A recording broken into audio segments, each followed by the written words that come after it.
विधानसभा में खड़े होकर के तुमने ये कहा है कि मैं कानून का पालन करने वाला हूं। अगर तुम कानून के पालन करने वाले हो तो निकालो वो 45 केस और उनका सामना कोर्ट में करो। क्या मुख्यमंत्री तय करेंगे कि कौन शंकराचार्य है कौन नहीं, और क्या शंकराचार्य मुख्यमंत्री को बताएंगे कि कानून क्या है और क्या नहीं? उत्तर प्रदेश की राजनीति में इस वक्त यही सवाल सबसे बड़ा बन चुका है। नमस्कार, मेरा नाम है ज्येष्ठा नागर और आप देख रहे हैं द हिंदी टॉप। आज बात होगी उस सियासी संग्राम की जिसमें आमने सामने है मुख्यमंत्री योगी आदित्यनाथ और शंकराचार्य अविमुक्तेश्वरानंद, और अब इस लड़ाई में एंट्री हो चुकी है अखिलेश यादव की भी। उत्तर प्रदेश विधानसभा के बजट सत्र में मुख्यमंत्री योगी आदित्यनाथ ने सदन में कहा, हर व्यक्ति शंकराचार्य नहीं हो सकता और कोई भी हर पीठ के आचार्य के रूप में जाकर वातावरण खराब नहीं कर सकता। कानून सबके लिए बराबर है, यानी सीधा संदेश। शंकराचार्य की मर्यादा है, नियम है और कोई भी यूं ही ये उपाधि नहीं लिख सकता। बस यहीं से बवाल शुरू हुआ।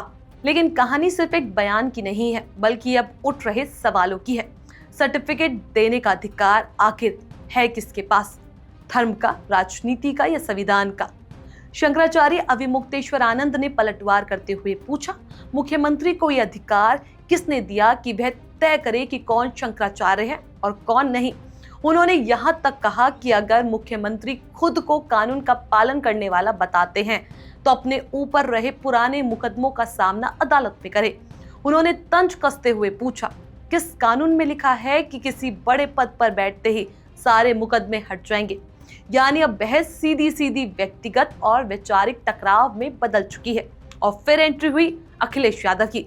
अखिलेश ने इसे सीधे ब्राह्मण अस्मिता से जोड़ दिया। सोशल मीडिया पर लंबी पोस्ट लिखकर कहा कि यह परम पूज्य शंकराचार्य का अपमान है, यह शाब्दिक हिंसा है, यह पाप है।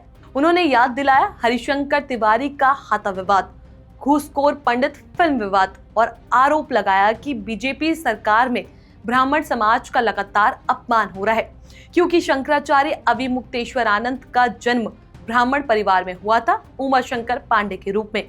अखिलेश ने साफ संदेश दिया, जब इंसान नहीं अहंकार बोलता है तो संस्कार विकार बन जाता है। अब ये मामला सिर्फ योगी बनाम शंकराचार्य नहीं रहा, ये सीधे ब्राह्मण वोट बैंक बनाम बीजेपी की राजनीति के तौर पर पेश किया जा रहा है। सवाल ये भी है कि अखिलेश यादव 2027 के चुनाव से पहले ब्राह्मणों को संदेश देना चाह रहे हैं। क्या यह ब्राह्मण कार्ड है? इसी बीच मुख्यमंत्री योगी ने अपने 2 घंटे 14 मिनट के भाषण में सपा पर जमकर हमला बोला। उन्होंने कहा, अब यूपी में SSS की गारंटी है, सेफ्टी, सेलिब्रिटी और स्पीड। और वंदे मातरम के विरोध पर कहा, विरोध करने वालों को भारत की धरती पर रहने का कोई हक नहीं। फॉर्म 7 पर भी सपा पर आरोप लगाए कि माहौल खराब किया जा रहा है।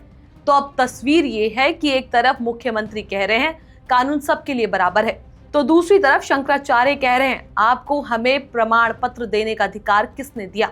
और तीसरी तरफ अखिलेश यादव कह रहे हैं ये ब्राह्मण अस्मिता का अपमान है। असली सवाल यही है, धर्म और राजनीति की इस जंग में किसका पलड़ा भारी पड़ेगा? ये मुद्दा विधानसभा तक सीमित रहेगा या 2027 की सियासत में बड़ा मुद्दा बनेगा? क्योंकि जब बहस कानून से सम्मान और अस्मिता तक पहुंच जाती है तो चुनावी गणित बदलने में देर नहीं लगती। आप क्या सोचते हैं, सर्टिफिकेशन का अधिकार किसके पास है?